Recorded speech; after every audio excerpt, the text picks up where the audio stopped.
今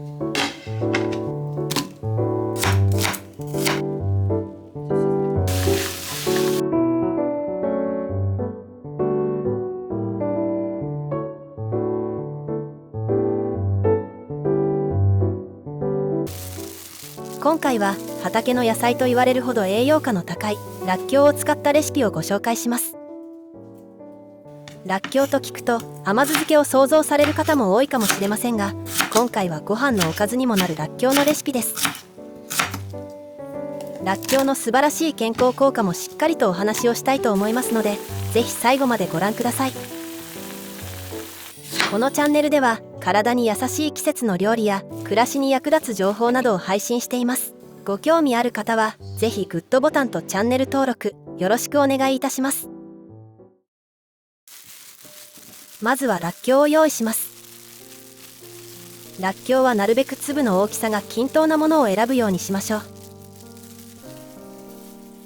そして株がふっくらしていてツヤがあるものが美味しいらっきょうです。らっきょうは収穫後時間が経っていればいるほど芽が伸びてるので、あまり芽が伸びていないものを選びましょう。らっきょうはすぐ育ってしまうという意味で非常に足が早いので、買ってきたらなるべく早めに調理します。調理をしたものは冷蔵でも冷凍でも保存しやすくなりますよ。らっきょうをばらしながらよく洗っていきます。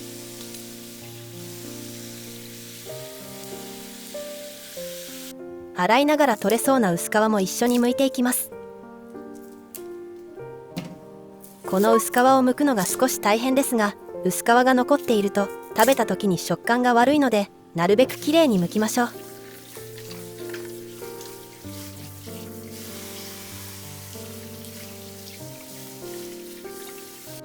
皮を剥いたら最後に水洗いをして完了です。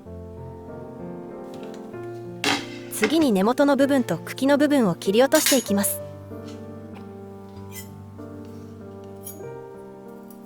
根元の部分と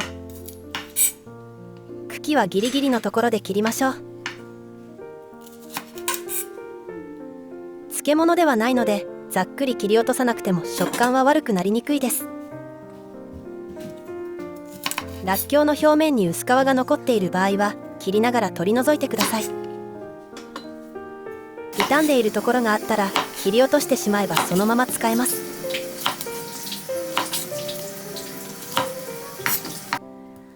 らっきょうは野菜の中でも食物繊維の量がダントツに多く、その量はごぼうの4倍、キャベツの11倍と言われています。しかしその食物繊維であるフルクタンは水溶性なので、甘酢漬けのように長く水分につけておくとどんどん栄養が流れ出てしまうんです。今回ご紹介する2品のレシピはさっと調理することで栄養素を逃がすことなく丸ごといただけるメニューなんですよ。根元と先端をすべて切り終わりました。らっきょうを 300g ずつに分けたら早速2種類のレシピをご紹介します。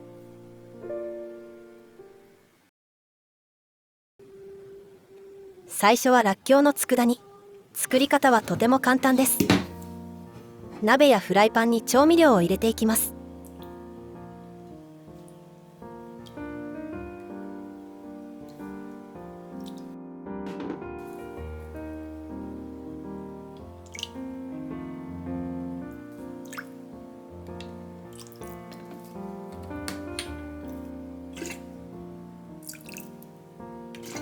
砂糖なしで作っていくんですが、甘めにしたい場合はお好みでお砂糖を入れてください。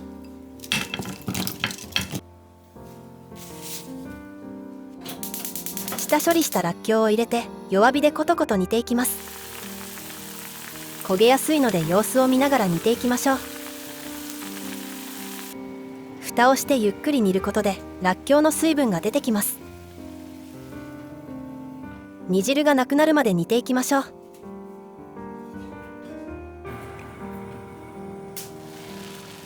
5分経ちました。らっきょうがくたっとしてきました。煮汁が減ってきたので底が焦げつかないようにフライパンをゆすります。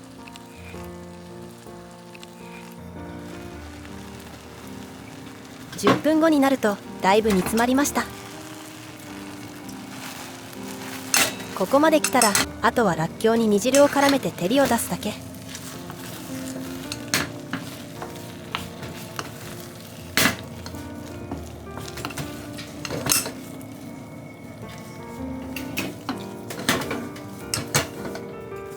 こってり美味しそうにできました。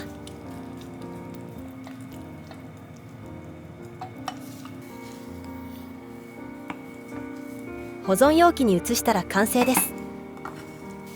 冷蔵保存で1週間、冷凍すると2ヶ月ほど日持ちします。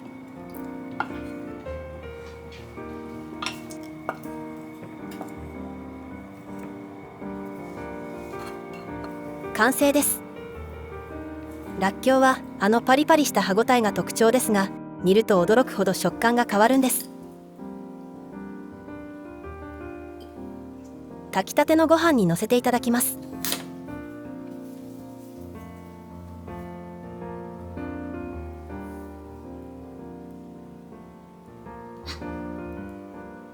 食感はねっとりホクホクです。このねっとり感の正体は先ほどお話しした水溶性食物繊維のフルクタンです。栄養がしっかり閉じ込められています。水を加えず調味料とらっきょう自身の水分でゆっくり煮ることでねっとりホクホクの食感になり、保存も効くようになります。らっきょうはアリシンという辛味成分が多いので、甘酢漬けなど生で食べる場合は1日 3,4 粒までと言われることが多いですが、佃煮にして火を通すことで辛味成分は落ち着くので、胸焼けや胃痛を起こすことなく食べられます。気になる匂いもあまりしないので、お弁当などに入れてもいいと思います。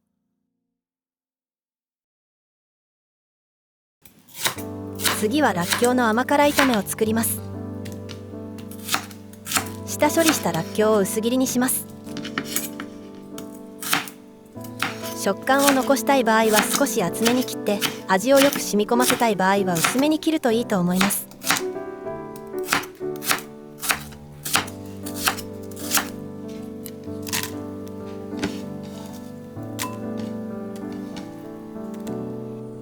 フライパンにごま油を入れます。らっきょうを入れたら中火で炒めていきましょう。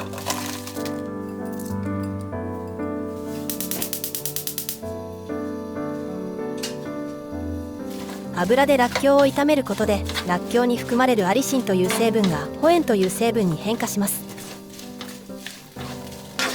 アホ塩に変化することにより、より血液サラサラ効果が期待できるので、コレステロールの低下や血圧の上昇を抑えたり、抗菌作用などさまざまな健康効果があります。食感が少し残るくらいに炒めましょう。全体に透明感が出てきたら調味料を入れていきます。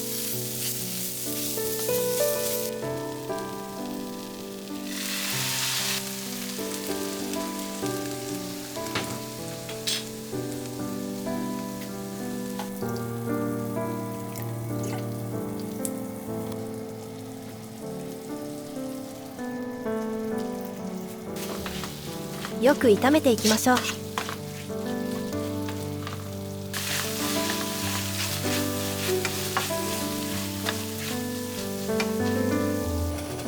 味を引き締めるためにお酢を入れます。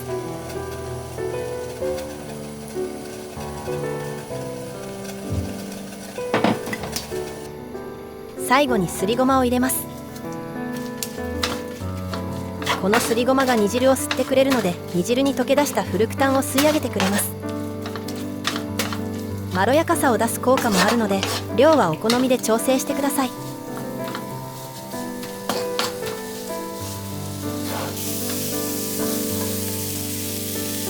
出来上がったら保存容器に移します。こちらは冷蔵保存で5日ほど日持ちします。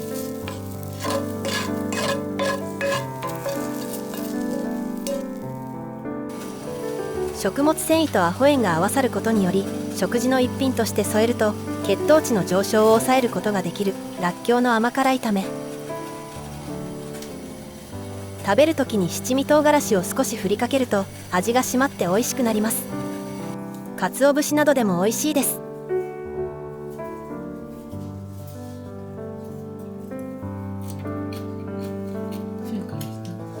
らっきょうの辛みもなくてさっぱりとした味です。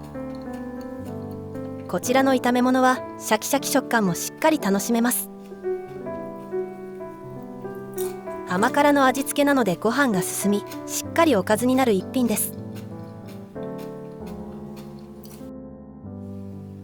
らっきょうはビタミン B1 を含む食材と相性がいいので、豚肉と一緒に調理すると相乗効果でより健康に良い効果が期待できますよ。